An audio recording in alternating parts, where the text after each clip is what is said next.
પાટણ જિલ્લાના સાંતલપુર તાલુકામાં 3 દિવસમાં પડેલા 20 ઇંચ વરસાદથી તબાહી મચી ગઈ છે.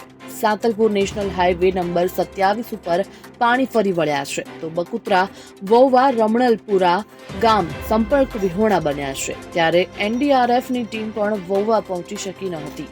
સાંતલપુર તાલુકામાં છેલ્લા 3 દિવસથી અનરાધાર વરસાદ વરસી રહ્યો છે, જેને તાલુકાના ચોરાડ વિસ્તારના મઢુતરા, બકુત્રા, વોવા, રણમલપુરા, બાબરા જેવા ગામોમાં પરિસ્થિતિ વિકટ બની છે. વોવા ખાતે 27 લોકો ફસાયા, તેની આજુબાજુ 8 થી 10 ફૂટ જેટલા પાણી ભરાઈ ગયેલા છે.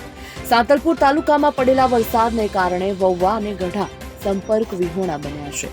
વારાહીથી ગઢા અને કોરડાથી ગઢા જવાના મુખ્ય માર્ગ ઉપર પાણી ફરી વળતા આ ગામ સંપર્ક વિહોણું બની ગયું હતું. વોવા ખાતે નીચાણવાળા વિસ્તારોમાં 27 લોકો ફસાયા છે.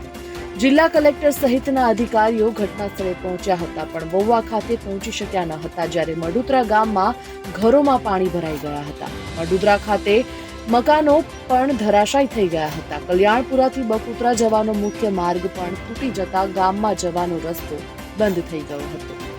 સાંતલપુર ખાતે તળાવની બાજુમાં 56 ટેકરીવાસમાં રહેતા 8 થી 10 પરિવારો ફસાતા તેમને વારાહી મામલતદાર, સાંતલપુર પોલીસ સ્ટાફ તેમજ ગ્રામજનોની મદદથી 50 લોકોને રેસ્ક્યુ કરવામાં આવ્યા હતા અને તેઓને સલામત સ્થળે ખસેડવામાં આવ્યા હતા.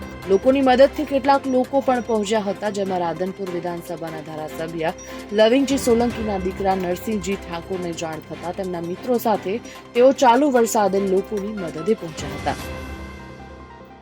Bureau report, Gujarat fight news.